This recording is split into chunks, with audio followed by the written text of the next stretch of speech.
नाशिक शहरात काल दिवसभर दत्त जयंती मोठ्या उत्सवात व धार्मिक वातावरणामध्ये पार पडली।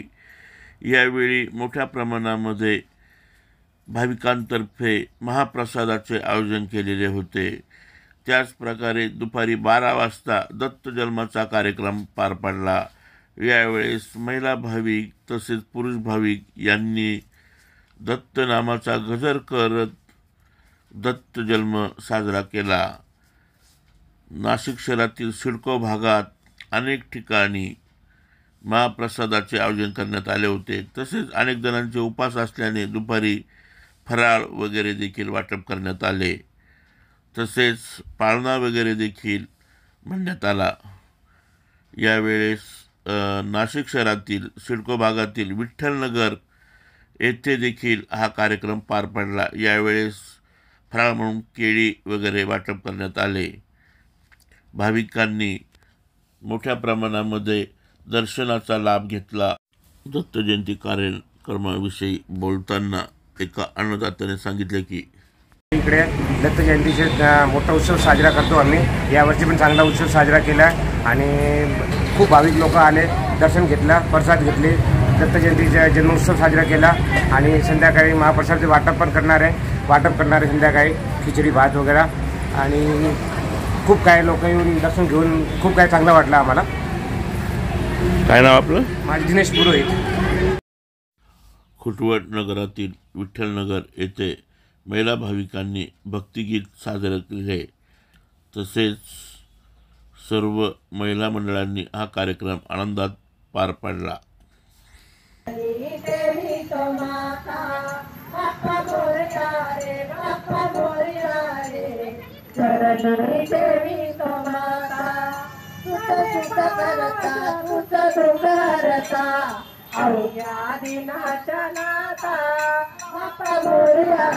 बाप्पा मोरया रे चरणी देवी तो माता, बाप्पा मोरया रे चरणी देवी तो माता। झाले पुरे एक वर्षाने होता हर्ष, गोडांना होता स्पर्श, यावा झाले परमर्ष, या वर्षाची साऱ्या दुःखाची वाचावी कशी गाथा। बाप्पा मोरया रे चरणी देवी तो माता, बाप्पा मोरया रे चरणी देवी तो माता। आणि पहा कशी आज वेळ, कसा पंचाचा बसावा मेळ, गुळ भोगाने खोबराने केळ।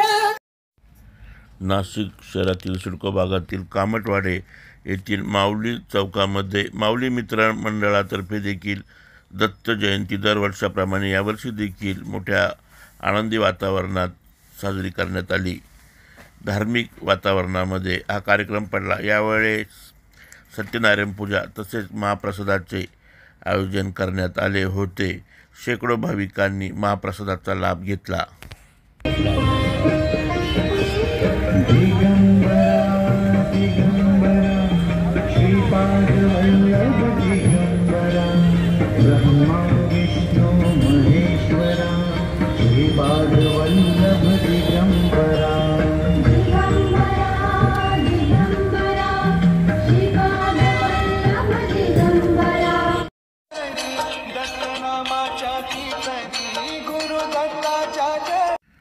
सिडकोतील कामटवाडे येथील विशाल पार्क, वृंदावन नगर या ठिकाणी देखील दत्त मंदिरामध्ये धार्मिक वातावरणामध्ये दत्त जयंतीचा कार्यक्रम पार पडला।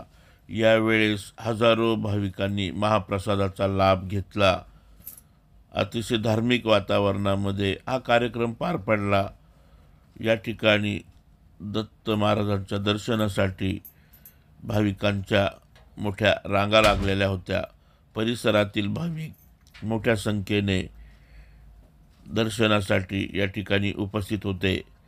दुपारी 4 ते 6च्या दरम्यान या परिसरातून भव्य पालखी मिरवणूक काढण्यात आली होती। दारापुढे रांगोळ्या काढण्यात आलेल्या होत्या. तसेच मंदिर परिसरामध्ये रोषणाई करण्यात आलेली होती. विशाल पार्क वृंदावननगर येथील भाविकांतर्फे या कार्यक्रमाचे मस्त आयोजन करण्यात आलेले होते. रात्री उशिरापर्यंत जवळपास 2000 भाविकांनी या ठिकाणी महाप्रसादाचा लाभ घेतला. तसेच जवळपास 5 ते 10 हजार भाविकांनी या ठिकाणी येऊन दर्शनाचा देखील लाभ घेतला.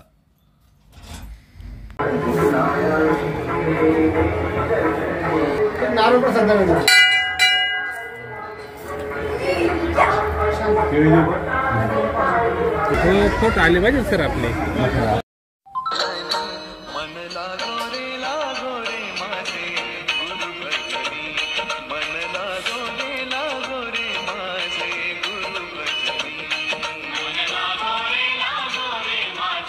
बोला सर. दरवर्षीप्रमाणे यावर्षी पण आमची दत्त जयंतीचा सोहळा साजरा करण्यात आलेला आहे आणि जवळजवळ आम्ही ह्यावर्षी पण महाप्रसादाचा 2000 भाविकांचा प्लस महाप्रसाद ठेवलेला आहे आणि आत्तापर्यंत शेकडो जवळजवळ भाविकांनी प्रसादाचा आस्वाद घेतलेला आहे. दरवर्षीप्रमाणे इथे बऱ्याचशा महिला याच्यासाठी बसलेल्या होत्या पारायणासाठी. पारायणानंतर पालखीची मिरवणूक करून पालखीची मिरवणूक झाल्यानंतर दत्त जन्माचा सोहळा करण्यात आलेला आहे. दत्त जन्माच्या सोहळ्यानंतर महाआरती झालेली आहे. महाआरतीनंतर परत महाप्रसाद आता देण्यात येत आहे. काय नाव सर? माझं नाव विनायक वाघ.